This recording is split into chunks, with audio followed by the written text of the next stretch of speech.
There are healers on this planet with the power to soften the suffering of mankind, yet they have remained in the recesses of the world, abused, discarded, and labeled as trash.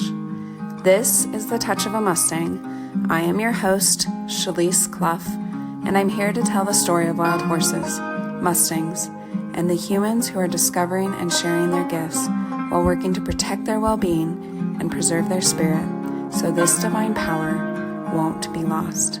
Join us on this quest with the Wild Mustang.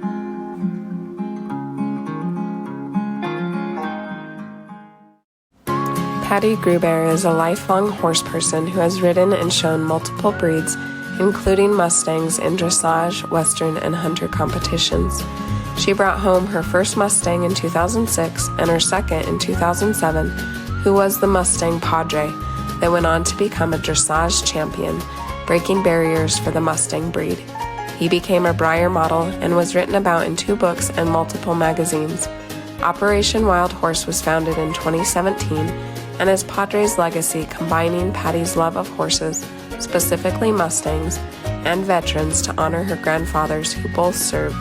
She has learned more in her 18 years with Mustangs about how to train and work with horses than she did in her career prior to them coming into her life. I'm so looking forward to hearing about the work that you do with Mustangs and the way that you are using them to help people. Well, thank you. I'm very excited to be here. So to start with, tell me how you kind of got involved with horses and then how you got involved with Mustangs. So I am a lifelong horse person. My parents like to say I was riding by myself before I was walking by myself. Oh, yeah.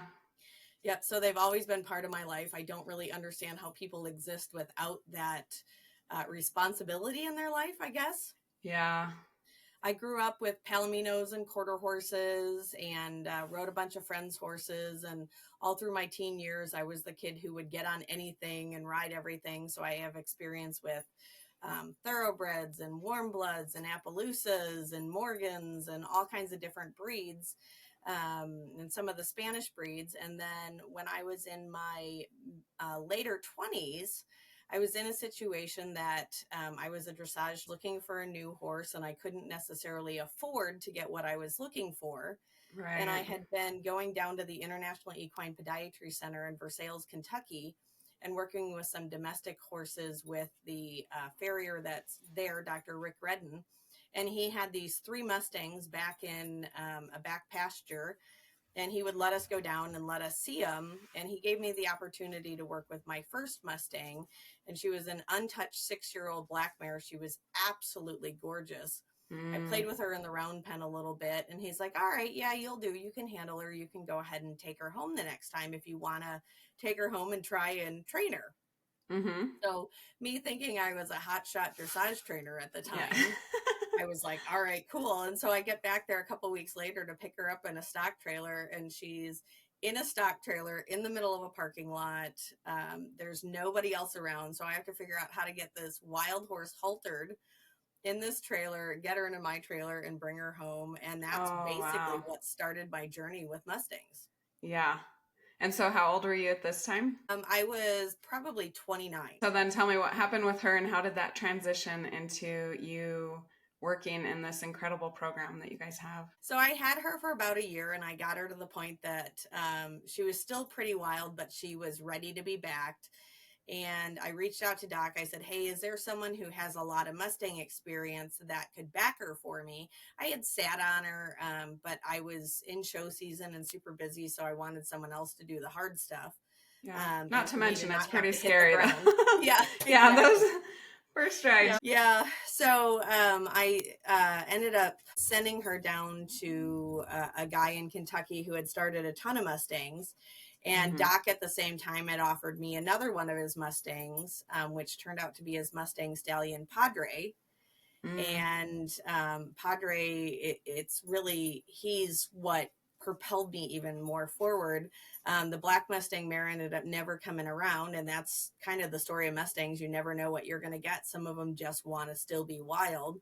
Yeah. And Padre, I went down after he had 30 days, and the trainer got on him in a stall because they couldn't get on him in an open area, and he came bucking out of the stall and down a chute into a Oh round my pen where goodness. they close the doors, and he bucked around for about half an hour with the trainer on. And then I got on and rode him, and he bucked a little bit, you know, it wasn't a big deal. And he's like, yeah, you're good, you can take him home.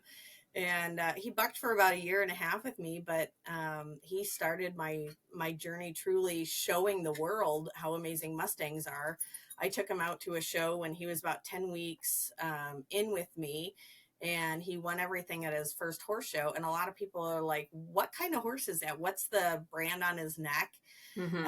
And we ended up going on this incredible journey to the point that we were picked by Stephen Peters to be a demo rider for a symposium he was doing. We traveled around for the Bureau of Land Management and did like Equine Affair and Midwest Horse Fair and became ambassadors for them. And did a whole show season. He's the only wild horse who ever qualified to compete at Dressage at Devon, which is the most prestigious dressage show in the United States. Oh, wow. Yeah, that's where incredible. he won his class and was named Reserve Grand Champion Stallion overall.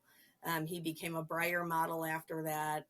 Books and magazines and all kinds of things followed. And I kind of sat back after he took me on this journey, and I'm like, man, you know, if it wasn't for the men and women of our military, I would not have the opportunity to do what I'm doing in this country. Yeah, you know, as a very female, true. there's so many countries that don't have the ability to do what we do in our country. Yeah. Both my grandfathers were in the military. One was our happy-go-lucky American Legion member who marched in every parade and went to every meeting and wore his USS Mauna Loa hat every day till the day that he passed away. And we buried him with his hat. And then my other grandfather was a Marine who was captured on Wake Island and spent 4 years as a POW in Japan. Oh, goodness.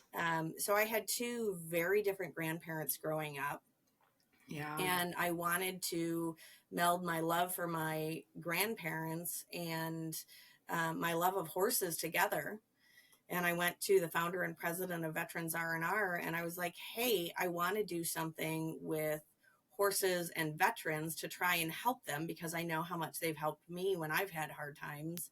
Yeah. And that's kind of how Operation Wild Horse was born. That's incredible. And so you kind of founded this and started it from the ground up? Yeah, I did. It took a lot of help from Jimmy. It took us about 2 years of planning. We started in 2015 with the planning. And then in 2017, we had the opportunity to lease a facility in Bull Valley, Illinois. And the facility needed a lot of work, but it gave us a home to get started, because one of the things that's the hardest about having a equine program is the overhead that comes along with it. It's not like you can just go and rent a store in a strip mall or do it out of your house. No, it's not a small endeavor at all to bring horses to people. Yeah. Yeah. When we first got started in 2017, the Marines were the only ones who were brave or crazy enough to come out when we kind of put it out to the world that we were looking for some veterans to ride in a color guard. And the Marine Corps League out of the Tri-County Leathernecks out of Lake Zurich, they gave us a grant to stand up the program. And I borrowed 2 Mustangs from a good friend of mine, Tracy Porter, and said, hey, we've got 4 Mustangs. And they said, you know, by Memorial Day, we started in February. They're like, by Memorial Day, we want you leading out the biggest parade in this area. Oh, goodness. Yeah. So the Marines That's a big endeavor. coming out. Yep. The Marines started coming out, and we did some intense, like, horsey boot camp training where they were riding 4 and 5 days a week. They had to learn how to walk, trot, canter, carry a flag, you name it. And are all these Mustangs that you used pretty well trained? The ones that you're going to use in the parade? The ones that we used to get started were absolutely parade safe.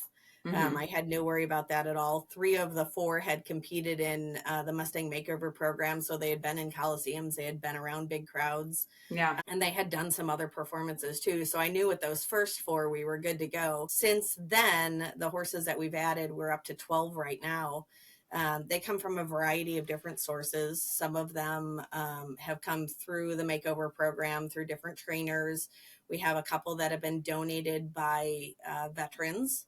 And then half of ours are actually rescues that have come out of either auctions or kill pens or just bad situations.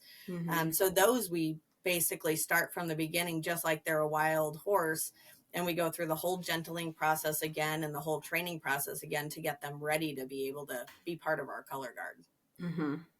And so the color guard was kind of the first undertaking. Definitely. The color guard was the first thing that we did, and it was all about training for that.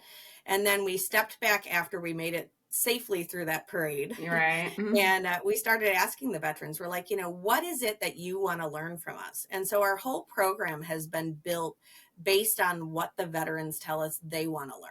They're like, we want to learn how to go out and catch our horses in the turnout, and we want to learn how to groom them and tack them and, safely handle them and build a relationship with them, which is really what our program is about. Yeah. And then they get to the point that they get to swing a leg over and ride. But it's so interesting as a lifelong horse person when you bring someone in who knows absolutely nothing about horses, and obviously about the body language that you put out there to the world and how the Mustangs read that. The first thing we have them do is learn how to go out and catch the horses. And that can sometimes take weeks. Yeah, that can be a huge learning opportunity right there. Yeah, we've had lots of halters and lead ropes go flying through the air with frustrated people when they're marching up to their horse and their horse is like, whoa, that's too much. Right. So it's just been, building and listening to what the veterans want. We'll ask them when they come in for a first time, we'll go, what do you want out of this program? What are you looking to learn? And we did have one that said, I want to ride bareback and bridleless with my arms out to the side at a canter. And I'm like, well, that's going to take a while. Right. I didn't say no. I just said it was going to take a while. Yeah. But, they all have realistic expectations. And the most amazing things about the veterans and the Mustangs together is the amount of healing that the Mustangs provide.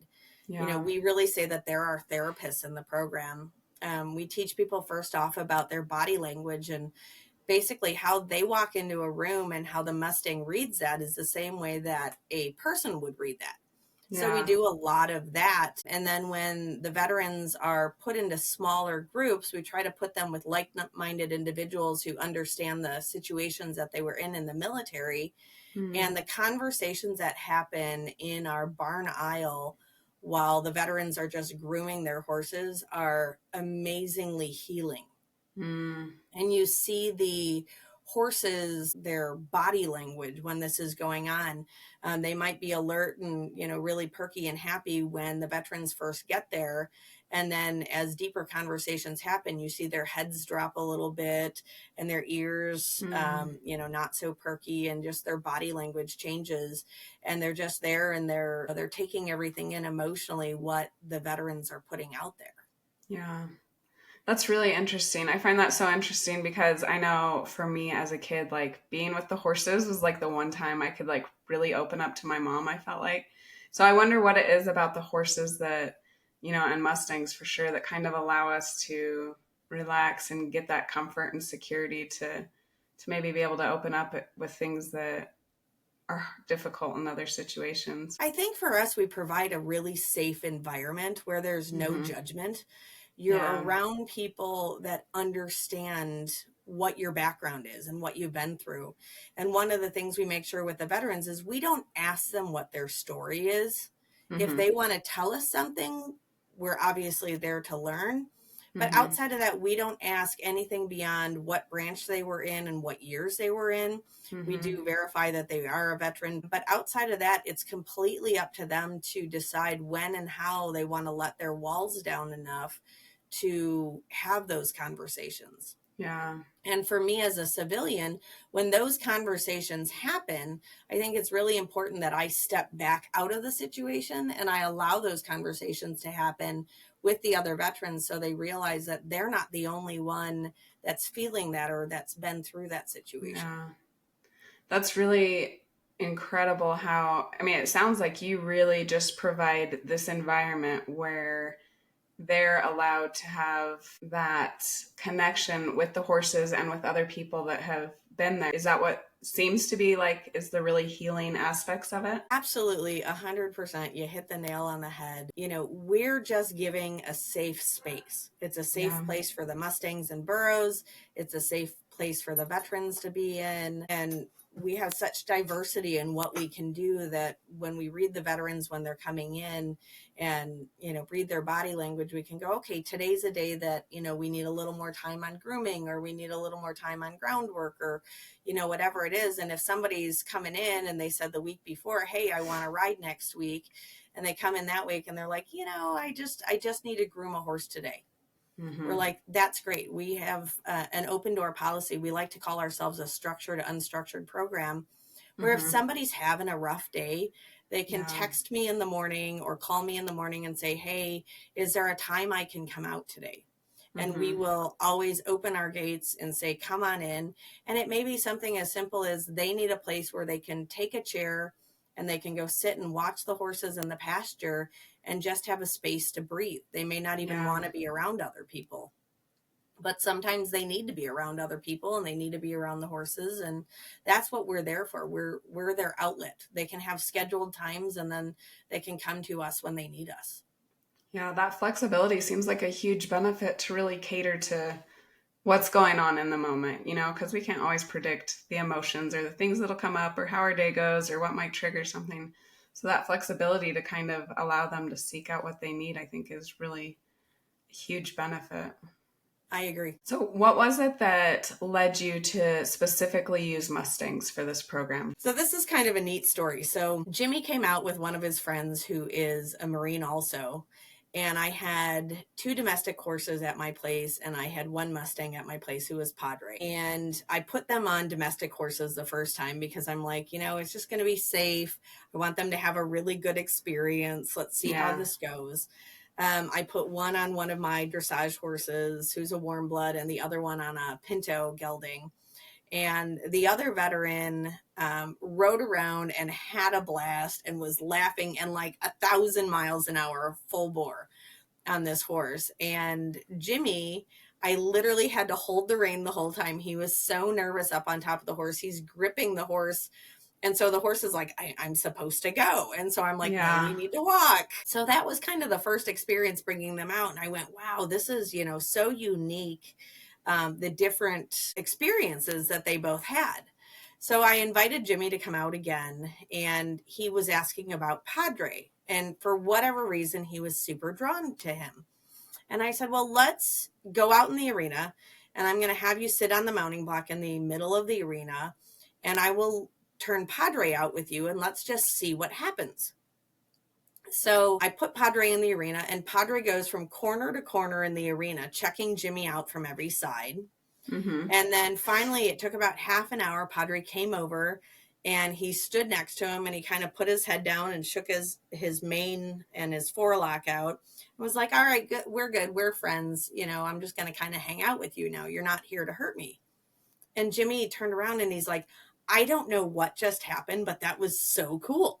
And I said, well, why don't you take your mounting block and move it somewhere?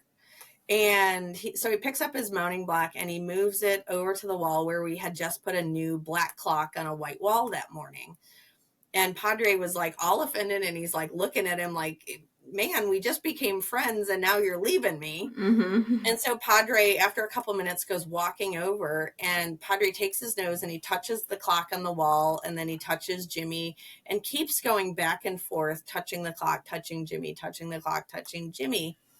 And Jimmy's like, I don't get it. What is he doing? I said, well, we just put that clock on the wall this morning, and he wants you to show him the clock. And he's like, he does not. And I'm like, no, I'm serious. Take the clock. You're sounding a little crazy at that point. Yeah, exactly. He's like, all right, crazy horse girl. Yeah. Not that he's wrong. So he took the clock off the wall and he showed it to him, and Padre kind of nuzzled all over the clock. And then Padre came around his side and, you know, kind of shook his head out again and went, all right, we're good. We can hang out.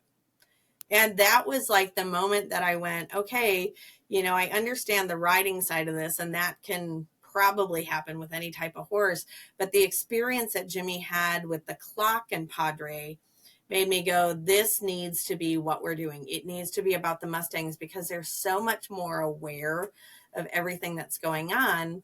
And if you think about it on a really organic level, the Mustangs and the veterans are very similar in the fact that they have to survive based on fight or flight. Yeah. So when our military is in a situation, they have to assess the situation and go, are we going to stand here and fight, or do we need to back off and find a better position? Where the Mustangs have to do the same thing to survive in the wild. And to take that even one step further, you know, both of them are owned by the government at one point in time, and they don't get a say of what happens with their lives. The Mustangs don't choose if they're going to get Maine or Texas once they're adopted, and they have no idea what their life's going to be. And that's the same thing when someone enlists in the military. They don't know where they're going to end up in the world or what their situation is. So on two very organic levels, the Mustangs and our active duty military and the veterans really understand each other. And how have you seen like the benefit of that understanding of just having such similar experiences? Yeah. It's amazing how much the Mustangs mirror the veterans when we're doing things, and how the veterans and the Mustangs come together to form a unit. The same way that they would if they were in the military. Again, going back to the halter example, if we have a veteran who comes in and they're really revved up that day and they go out to catch their horse and that horse is like, see you later, you know, we will talk about the fact of, you know, if they're going home to their family and they have that much energy that they're putting out there, you know, their family or their friends may be a little bit standoffish about that also. So that's one of those things that we teach. And then we will talk a lot about body language. We will put a group of veterans on chairs and we'll turn the horses loose with them in the arena. And based on their body language, horses will or will not come up to them. So there's a million different activities that we do that, you know, basically shows that bond and allows them to bond and allows the veterans to understand what they're putting out there to the world. And that if they want to create that relationship, not only with the Mustangs and Burros in our program, but also with the other veterans in the program, you know, it's really about their body language and, you know, what they're presenting to the world and how to do something as simple as, instead of crossing your arms like this when you're talking to somebody, leaving your arms down to the side, and it changes everything about, you know, how the world's viewing you. And so tell me about some of the Mustangs that you use in the program, where they came from and what their stories are. Gosh, I don't even know where to start. We have so many amazing horses. Yeah. We have Sox, who is a black Mustang from Twin Peaks, Nevada. Her lineage, actually, they've done DNA testing and she traces back to the cavalry horses of the Army. She has been our riderless horse because she is a black horse. She's led out parades. She's done memorial events. She's gone to funerals because we provide a riderless horse for funeral services as well. She's pretty amazing. She had gone through the makeover program with Tracy Porter. She can sit on a beanbag. She can do Spanish walk. She can jump through a ring of fire if we need her to. So she's pretty amazing. We have Bango, who was donated to us from Dr. Rick Redden from the International Equine Podiatry Center. Unfortunately, we lost Padre a couple years ago to cancer. And prior to us losing him, after he was diagnosed, he said, hey, I have this other horse. I want you to take a look at him. I know that he'll never completely fill Padre's shoes, but I think he's got a lot of great attributes for you. He's 15.3. He's this beautiful bay horse. You can take him anywhere by himself. And he's like, you know, the social butterfly, happy to go everywhere. He led out the March for 22 last year, which was a march to raise awareness for the 22 veterans per day that take their lives via suicide. And that was through the American Legion in McHenry. And he literally led out this group of walkers, and we were down a major road. We've got trucks blowing by us. And he's just like, all right, this is cool. And we had an active duty Marine lead him out for that. We have Evie, who is a Triple B Nevada Mustang. She's 13.3. She is this gorgeous sorrel mare with a mane that comes all the way down to her shoulder. She had extensive training out with Ginger Duke, who's a world famous trick rider. And she took her around for a year to all the different rodeos, and she worked cattle and did a lot of different things to get great experience out into the world. Because she came from kind of an unfortunate situation. She had been sold as a sale authority horse, and unfortunately the people who purchased her, I don't know what the situation was, but she ended up at an auction. And I had a friend of mine out of Wisconsin who happened to be at that auction, and she reached out to me and said, hey, there's this beautiful Mustang here. I'm going to take her in and try and find her a home. I said, well, I'll certainly help you try and find her a home. And after her quarantine period, the experience to take on an untouched Mustang. So we had taken her in, got her started, did all of our groundwork, and had her ready to go, and then sent her out basically for a college education to get ready to come back into the program because she was a little touchy and a little sensitive. So we really have some great horses that are in the program. We have another one named Rooster, who's another unfortunate story. He's a gaited Mustang, and he's a beautiful red roan. He had an owner for a year who took him to an auction. He was sold actually to a rescue that fundraised off of him all winter, saying, hey, we need this help. We've got this dangerous wild Mustang that we need to raise all these funds with for training. And at the end of the winter, they ended up taking him back to the sale. They had never put any training on him or anything. And again, I had a friend that was at that sale. She was actually looking for tack and happened to pass by the horses. And she's like, hey, I think there's this wild horse here. And I see the picture of the brand, which is, thankfully, they have those brands so we can identify them. And I said, go ahead and start bidding for him. I'm hooking up my truck and trailer and I'm on my way. So we got him out of a bad situation that he ended up in twice. Wow. So you never know with these guys. And we have kind of the same story on our burro side. Half of them have come through what was formerly the TIP program, where they did the TIP challenges where trainers would train the burros.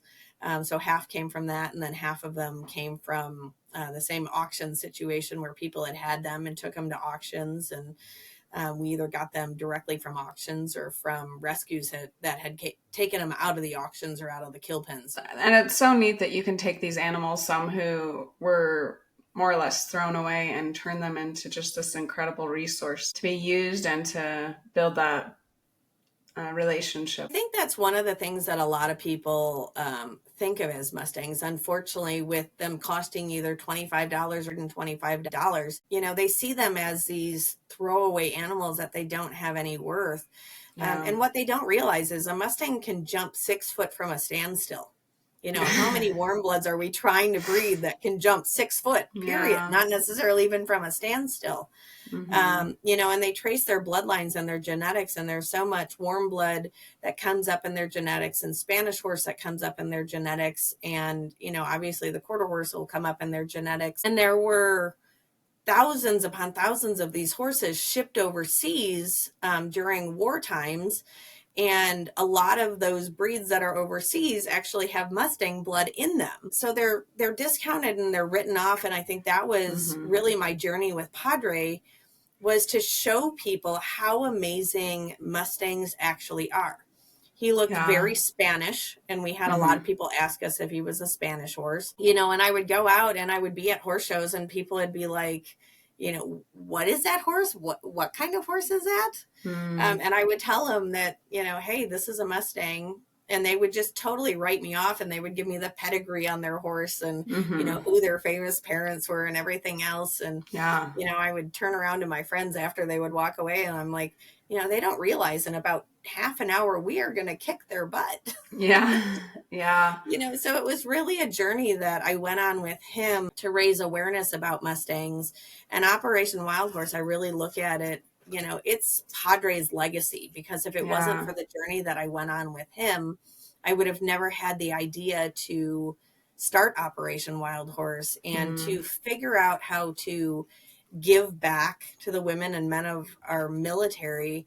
It's just such an amazing gift every day that they allow me into their world to share their lives with them and to help them heal. And it's the biggest thank you that I feel like I could give, because they were willing to sign their name on the line and give their life for me. And the least I can do is say thank you back by sharing my passion and my love to help them heal. Yeah. And what a lesson in how we see value in the world, you know, because Mustangs don't always have a great reputation, but to see that they can not only perform at high levels, but they're able to like really come into our lives and provide something that is allowing these men and women and their families' lives to be improved for the better. Absolutely. Was that intimidating to take a Mustang to these shows with all these horses that were, you know, not $125 horses? You know, I will say the most intimidating was when I took him to dressage at Devon. I had a couple friends of mine come with me, and I was like, all right, everybody, keep your head down. Don't talk to anybody. Don't touch any horses. Yeah. You know, let's not step out of line, because the second they realize he's a Mustang, you know, they're going to be like, what are you doing here? You're out of here. Was kind of what my thought process was. Even when I went to send in my paperwork to get into the show, I thought for sure, I'm like, there's no way they're going to let me in. He had the scores to get in. He had done all the qualifying stuff he needed to do, but I was like, there's no way. So when we got up to the big arena, I was like, oh my gosh, you know, tell me they don't have a Jumbotron. So if I like trip and fall, you know, doing stuff, because we were showing in hand at the show against all these beautiful warm blood stallions, it was a really big deal. I had tried to get him into the 100-day stallion test in the United States to help prove that, you know, how amazing these guys could be. And they were like, no, sorry, you don't have a 3-generation pedigree on your horse, so you can't get into this. And they said the only way that you can prove him as a stallion is to show him in hand in breeding championships. And so I had to go through the process of showing against all these different stallions, and it's a confirmation. They watch the movement of the horse and then, you know, judge them based on that and their ability to become a breeding stallion, even though I had no intention of breeding Padre. I just wanted to show the world how amazing they were. And every time that we went to a show, you know, we would get somebody that we'd be sitting there and we'd call it the flyby. And you'd get somebody who, you know, didn't know us, and they would come up and have that talk with us. And it's like, all right, here we go. And by the end of our career of doing it, he had only been beaten by the number 2 and the number 3 stallions in the country. And he actually defeated the highest scoring Swedish warm blood ever in the United States. Wow. So the impact that he made in my dressage world was amazing. And he got kind of his own little fan club for that. And, you know, we were so fortunate that Breyer wanted to do the model of him, and that helped raise awareness. Also, we were in some great magazines like Dressage Today and Practical Horseman, and that really made a difference. And it's so neat for me. I go out and I will judge some of the Mustang competitions, and my doors are always open. If they need some help with something, they can haul to me, or if I'm in the area, I'll help them. But it's amazing to me to hear so many stories from people that are like, you know, it was because you had Padre that I went out and I got a Mustang, and you inspired me to not just stay home with my Mustang, but to go out to a show. And to know that the first part of my career with Mustangs inspired more people to get into Mustangs and to help Mustangs and to raise awareness of Mustangs. And then my second part of my career working with veterans and Mustangs, there have been a lot of programs that have popped up since ours doing the same thing. I think anyone who has seen them can really attest to just the lessons, I think, that they can teach us for how to live a better life. Absolutely. Was that just kind of incidental that you kind of became an advocate for the Mustangs, or is that something you sought out to do? It absolutely was an accident. I had reached out to someone at the Bureau of Land Management, and when I was a dressage trainer full-time, I did a little kids camp in the summer with all the kids that I taught. And I asked this man if he would come from the Bureau of Land Management to talk to my kids camp. And he had never seen Padre before. He had kind of heard some rumblings about him, but everybody talks about, you know, oh, I've got the most amazing horse. You have to come see it. Yeah. So we all love our horses. They're all the best. Absolutely. Yeah. And every Mustang is the best Mustang on the planet. I have, you know, no qualm saying that at all. We all end up with the best horses that we can. But he came out and he talked to my kids camp, and he met me and he met Padre and saw the connection that we had. And he goes, hey, would you have any interest in coming out to Equine Affair in Ohio and being part of our ambassador program? And I'm like, sure, why not? you know, I didn't really think anything of it. I had been to the Midwest Horse Fair, which is in our area. And I'm like, sure, I can go do that. And he's like, okay, you'll go out and you'll do a demo and then you'll be part of our group demo and it'll be a lot of fun. And I walked in and I was like, what did I sign myself up for? But it became an amazing experience. And, you know, Padre just took everything in. It was so amazing to take a wild horse to a giant fair that had, you know, been to some quiet dressage shows, but, you know, nothing like that. And, you know, there's that blow up man with the arms that go like this, you know, in every corner that you have to walk by, and, you know, thousands of people in the crowds. And then he would stand in the breed booth. And we would just talk to people, and to watch the kindness of him and the difference that he made for people. We would go out and we would do kids presentations once a day with him too. And Padre's favorite thing to eat was marshmallow Peeps. And we actually worked with the Peeps company when we were out on the road, and they would send me a pallet of Peeps to take with me. So I would have to pack for like a week for Padre and then squeeze in a pallet of Peeps also to give away. But we would do this thing for kids where I would bring a bowl with a bunch of different colored marshmallow Peeps in it. And I would ask the kids, you know, what did you think that Padre's favorite treat was?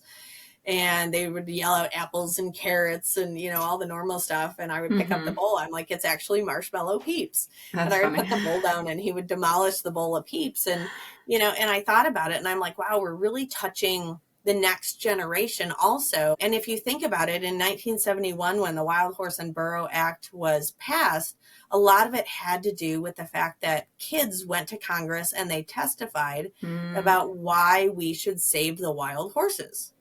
And so that directly correlated back to every time I went out and I did a kids program and I brought a wild horse out to be able to inspire the next generation and tell them it's because of kids that are your age that we saved these amazing wild horses.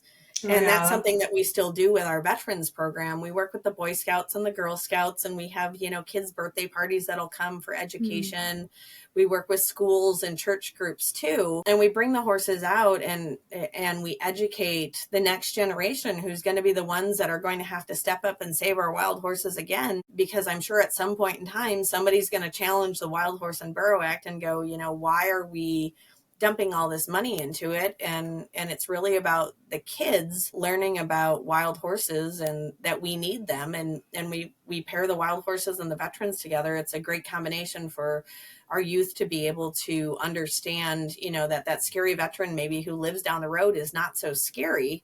You know, so we teach a lot about that too. And it's a great bringing together of the different groups. 99% of kids these days are not going to go into the military, but that 1% that's going to go into the military needs the support of the 99. And if we can teach kids about how they can make a difference through wild horses and how wild horses make a difference through veterans, it's kind of a full circle that, you know, we're bringing it all around and together.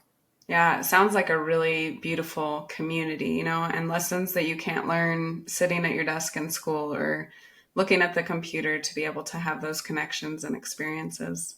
Absolutely. I mean, I think the story you just told about Padre going from like a dressage champion to educating kids and being at these big fairs, it really shows the adaptability of Mustangs and how much potential they have. Why do you think that they have gotten such a poor reputation when such the opposite can be true? You know, I think it's unfortunate that they have the reputation they do, but I think a lot of that reputation is because they haven't gotten the exposure. We're fortunate that there's some big name trainers in this country that are bringing a little bit more exposure to trainers. Elisa Wallace, who's down in Florida, she is an amazing eventer. She's competing at Rolex in a couple weeks.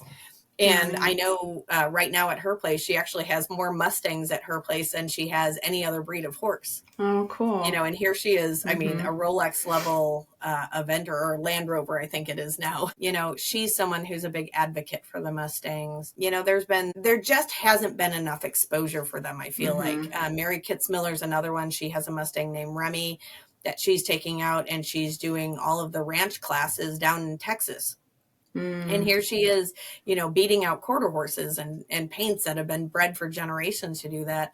I think she's another front runner in doing this, you know, and everything that I did with Padre and Dressage.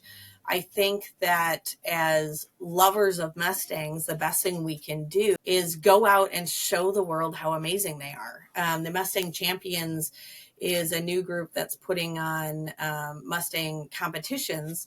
And with those competitions, you have almost a year to get a horse and train it to go show it. And they're doing one specific for Western horses that's going to be held in Vegas. I mean, like, how cool is that a herd of Mustangs is going to Vegas? And they're doing another one in Kentucky this year, and it's an all English Mustang challenge. So I think that steps are being taken in the right directions to show people how amazing these horses are. And I think it's also that we need to value our horses as the trainers of these horses. If you're in a position and you are going to be selling your Mustang after you've done a lot of training on it, let's put some price tags on these horses that really shows their value. These are not $125 horses when you go to buy them. These are not $2,500 horses when you go to buy them. After you've spent the time and the effort into training these horses, I mean, these horses are, $10, $15, $20, $30, $50,000 horses. They're just as amazing as everybody else. They don't have the health problems that domestic horses have, and the brains that they have when they bond with you, they're going to take care of you in these different situations. And honestly, for me, I mean, I love my retired domestic horses that I have, but if I'm going to go into a parade, or I'm going to go into a coliseum, or I'm going to, go to something that's big, I want to be with a Mustang, because I know that Mustang and I have a bond. And if I say, okay, we're good, this isn't scary, my Mustang's going to stay with me. Whereas a domestic horse, you may put them in that situation and they're like, oh my gosh, how do I get out of here? I'm, blindly running that direction to get away from whatever is scary. So they just have so much value. And as stewards of the Mustangs, the best thing we can do is promote them as much as they can. Even for the trail riders, you're out there trail riding, show off that brand and be proud of that brand. And you have the most amazing trail horse on the planet, because from the second they hit the ground, that's what's normal for them. Yeah. And so talk about some of the other specials and media that you've done for the Mustangs. We have been so fortunate to have some great media coverage. It started out, we were at a Mustang makeover down in Fort Worth, just wanted to see one because we had heard how amazing the Fort Worth makeovers were. And we were down there, and I was taking notes on the program, and I didn't realize we were sitting next to where the judges were sitting. And a camera crew saw me, and I'm feverishly taking notes on all these different horses and trainers, and I'm writing down what I like about them all, not because we were bidding or anything else, just because, just because that's what you do. Right, exactly. Yeah. I'm like, is my top 10 going to be the same as the judges' top 10? Oh, fun. Yeah. Kind of my own fun little way to stay super involved. And a camera crew came over to us, and we assumed they were, filming for the Mustang makeover at that point in time. And I'm like, oh, this will go on Facebook or some kind of social media. And so they asked me, they're like, you're taking more notes than the judges are taking. Who are you and what are you doing? And I explained, I'm the program director for Operation Wild Horse. We were just here to have fun and, look at the horses. And I'm just making notes on which horse I like best. And, what I like about the training and what the horses do and their conformation. And they said, well, if there was one horse that I saw that, out of all the horses that were in the arena, was there one horse that I had picked? Because they had all the horses in the arena at that point in time for kind of a meet and greet. And I kind of Rolodex through my head, and I looked across the arena, and I pointed, and I'm like, it's that one. And it was a black and white Pinto named Pearl Snap. And they're like, oh, that's Brittany Johnson and Pearl Snap.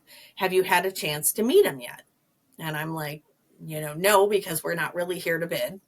And so the arena cleared, and she came over, and we had the opportunity to meet Brittany. And she had been in a past relationship with a Marine, and she understood the challenges that our veterans go through. And we had this magical conversation about who we are and what we do, and what her connection to veterans was, and what her journey with Pearlie had been. And it just kind of got our wheels turning and us thinking a little bit.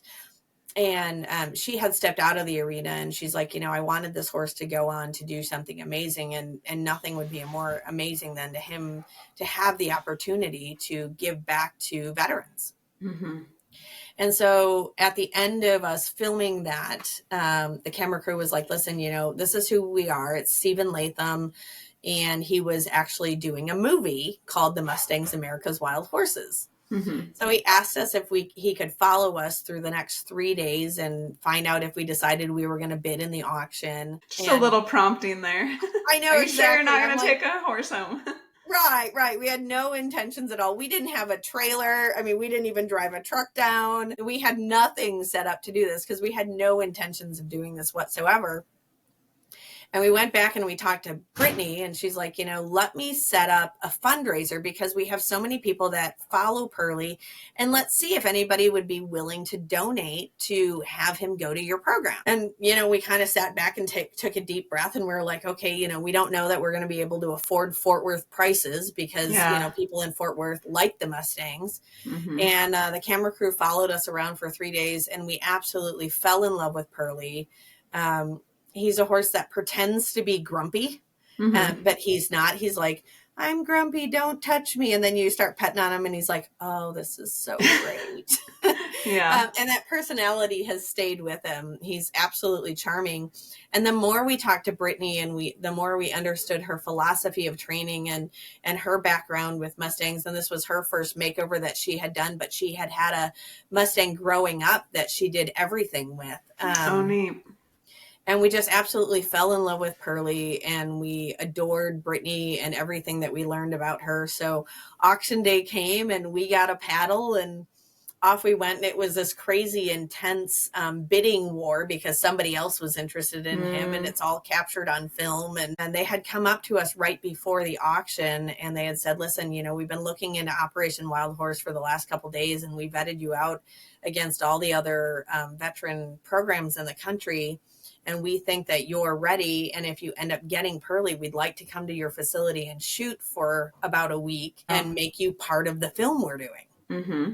And as a fledgling program, we're like, oh my gosh, we can't pay for this kind of what an opportunity justification that we really are legit. So the bidding went on. We won Pearly. It was absolutely an amazing experience. I cried. Brittany cried. It was just a coming together of so many people who believed in Pearly going to our program that Brittany had raised $8,000 in 3 days. Because there were so many people who believed in us. Mm-hmm. And Brittany was kind enough to take him home for a week. There was a parade in her hometown the next week. She rode him in his first parade for us so he could have that experience. And then we went down and we picked him up, and we call him Pearl Harbor now, or Pearly. And he's just the sweetest guy. We actually have an amputee veteran that rides him. He's such a good boy. So being part of the Mustangs, we had Stephen and his crew come out and film for 4 days. And he said, we got enough amazing footage that we could have done a whole movie just on you guys. Our veterans all came out and they told their stories. And there's one moment in the movie that it took me, I think I probably had to watch the movie 15 or 20 times before I could get through it without crying at this moment. And it was one of our Vietnam veterans who came out, and he had been Special Forces, and he had never been able to talk about a lot of the things that he had gone through. Yeah. And he was so brave that day that he told a little bit of his story. And he said, I've gotten more therapy in the time that I've been working with Peanut was his horse than he had gotten in the last 5 years of therapy he had been through. No. And he started to break down on camera, and I get choked up just talking about it. Yeah. And that was one of those moments that having the film done was incredible, and being part of it was incredible. See, here I am, I'm crying about it. Yeah, that's okay. They seem like worthy tears. Yeah, but knowing that our program was making such a difference to someone who had held on to something, for so long and had never gotten healing until he came to us. And after the filming had stopped, I came over and I took Jack outside, and he was still on his horse. I just grabbed his rein and I'm like, we're walking through the hill and we're going outside to have a moment to ourselves. But, that's one of those moments. There are so many veterans who shared so much in the movie. But to know that we were making that much of a difference and we were truly saving people's lives by Yeah. what we did. We had quite a few of our veterans step up in the filming process and said, if it weren't for Operation Wild Horse and these wild horses, I wouldn't still be here. So the Mustangs America's Wild Horses is out there. It's actually just getting to be shown, I believe, on PBS. It's been out for a couple of years. It went to all kinds of different film festivals and won all these amazing awards. We were fortunate that when it had its theatrical release in 2020, it was released the same weekend as a James Bond movie. So we had it in our hometown at the theater, and it was so neat. We had the veterans come out, and we put like giant sunglasses on them and gave the veterans the whole celebrity experience that were in the movie, and took photos with the marquees, and it was just really a neat experience to be able to do that. And we outsold the James Bond movie that weekend. Wow, that's awesome. So yeah, not a lot of people who can say that. No, not at all. Yeah. And then we worked with PBS, actually. So one of the things that we found in doing Operation Wild Horse was women veterans have a very different experience in the military than male veterans do. And one of our female veterans, Jen, came to us and said, I love coming out here, but sometimes I'm just not totally comfortable being around the group of guys because my experience was so different. And I said, well, let's put together a women veterans camp. And our women veterans camp has grown to the point that it's actually 2 nights now. And because we have so many female veterans come out, because nobody has activities specifically for female veterans. Yeah. So PBS came out and shot a special in December on us, which aired on their Prairie Fire show. And you can find that on YouTube. And it was just absolutely amazing to be able to showcase our women veterans and to be leading, the charge basically on, hey, let's pay attention to our female veterans and let's do something specifically for them and the sacrifices that they made for us also. Yeah, so that's incredible. The PBS piece is about 10 minutes, and just being able to sit back and watch that and the experiences that our females talk about and the relationships that they build with each other and the horses is nothing short of amazing. That is really neat. And I think you're right. When we think of veterans, a lot of times we don't think about the women who have served and gone through those experiences and others that are challenging. Yeah, absolutely. I mean, we have women veterans that one was the first female on a ship in the Navy. We have one that served overseas in the Air Force that worked with NATO. We have another one that drove a truck in Vietnam. Wow. We have a woman who's been in the Air Force for 20 plus years. I mean, there's so many amazing female veterans out there that to give them a voice and a space where they can talk about their experiences. And, some are great experiences. And unfortunately, there is military sexual trauma and there is harassment and those things. And for those women to have the opportunity to have a safe space to connect also with other females who may have gone through that, sometimes we are the first step to them going and getting the help that they deserve and that they've earned. Yeah. How do a lot of these veterans find out about your program? How do they come to work with you guys? Most of the veterans that come to us, it's actually from word of mouth or they see us out in public. Being a nonprofit, all of our funding comes from the public. We don't have government grants. We don't have big grantors that fund our program. So we're a very active program where we go out in the public a lot. So our veterans that participate with us, we've got t-shirts and sweatshirts and they may wear them out to a different event and somebody goes, hey, what is that? Yeah. Or we're out at different events with our horses where we're leading out parades or we're doing community events. We do car shows, we do walks, we do, you name it. You ask us if we can go and do something. And if I can figure out how we can safely Every do it, opportunity. we're going to go do it. That's our best advertising. Yeah. For a lot of veterans, it's also very therapeutic because a lot of veterans aren't comfortable going out in big public groups. And when they have the opportunity to go out and realize, people aren't there staring at them and looking at them like they're any different. They just want to know about the horses. Yeah. It's a great way for them to get reacclimated back into society as well. I love that. Yeah. Now, there was something in one of the videos that you sent me that I thought was really interesting. And it kind of talked about how sometimes the horses will kind of pick the veteran that they work with. Can you talk a little bit more about that and what you've seen and how that's played out? That is, I think, one of the most amazing things about the Mustangs. We recently had a new veteran come out. His name is Kyle. He's in his mid-30s. Super, super nice guy. He came out for his first tour, and I was showing him the burros, and then we went over to where the Mustang girls were. And we walked into the paddock with them and our Mustang Mouse, who's a Twin Peaks, California Mustang. And she's pretty sassy. She's smaller. She's got a beautiful long black mane. She's a seal brown. She's one of our color guard horses. She isn't a horse that normally is like, hey, pick me, pick me. Right. She came right up to him, said hi to him, chased the other horses away from him repeatedly. And she was like, this one's mine. And I was like, this is a horse that doesn't pick people. This is a horse that's never picked people. We've always picked people for her because she's been very closed about the experience for whatever reason. She met this guy, picked this guy immediately, and she loves him.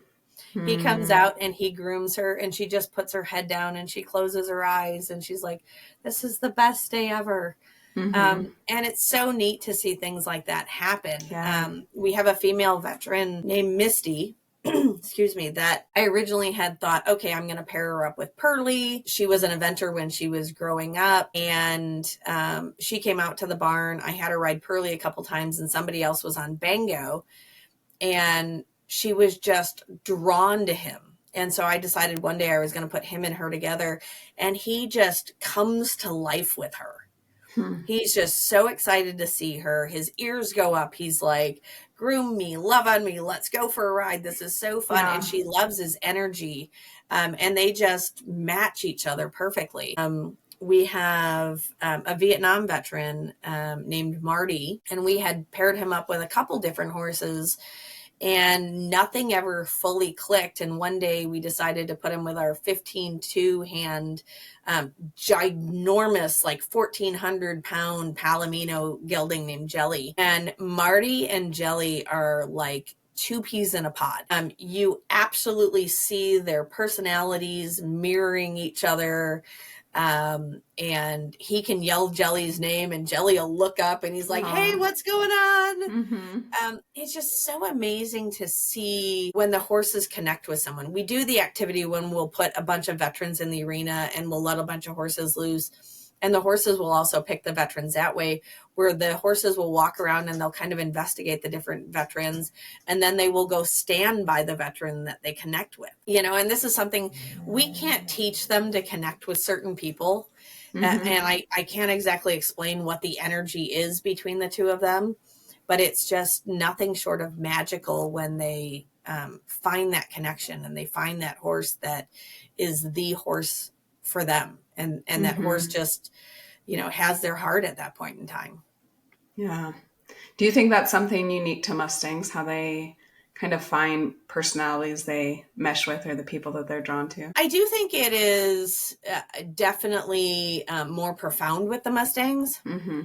I love domestic horses. I've had domestic horses my whole life. All my domestic horses now are pretty much so retired, except for a pony and a mini that will live forever and never retire probably. But, the Mustangs are so emotional and they're so used to being in a family unit that when they meet people, whether they're veterans or civilians, they connect with those people and they become a herd together. Yeah. And it's such a unique experience for those horses, and for the horses the Mustangs that get gentled by someone and unfortunately get passed around. Yeah. For the ones that we've gotten in, you can see them shut down.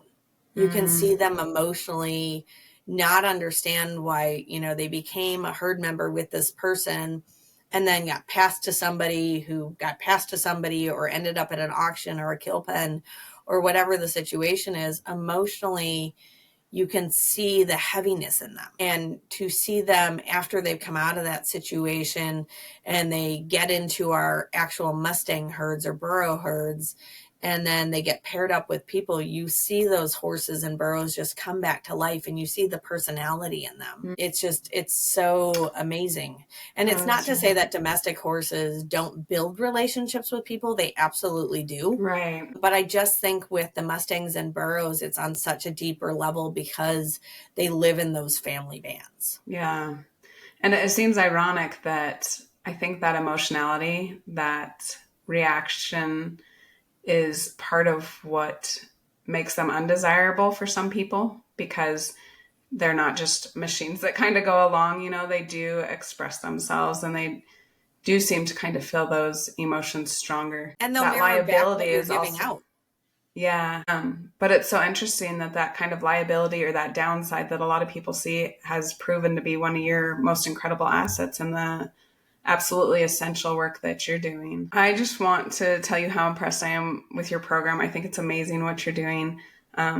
Mustangs do just have such an incredible place in this world and so much to give. And I love that you're helping to share that and take that to more people, whether it's, you know, through the movies and documentaries that are being produced or through the people that you're able to touch one-on-one. What are some things that people can do to support you guys, keep spreading the word about the work you do and Mustangs? Well, you can go to our website, which is www.operationwildhorse.org. There's a lot of information on there about the program, who we are, and what we do. You can follow us on Facebook at Operation Wild Horse. We post tons of videos of what our veterans are up to with our horses and burros. We post the different events that we're at. This summer, we've got our Wild Horse Fair, which we host at our facility. It's July 27th and 28th in Bull Valley, Illinois. It's a 2-day festival of everything Operation Wild Horse. The first day, the veterans are broken up into Team Red, White, and Blue, and they compete in an obstacle challenge. And the second day will be our veterans and our burros. And then we're very lucky to partner with a local Liberty Club that Amanda Lane Summers runs. And she brings in a bunch of her friends that have Mustangs, and they do Liberty demos that are very patriotic. So it's super exciting to come out and do that. You can come out and see us in the community. And for those of you who have Mustangs, talk to people about your Mustangs. Be proud of your Mustangs. They're part of our history. They're part of our heritage.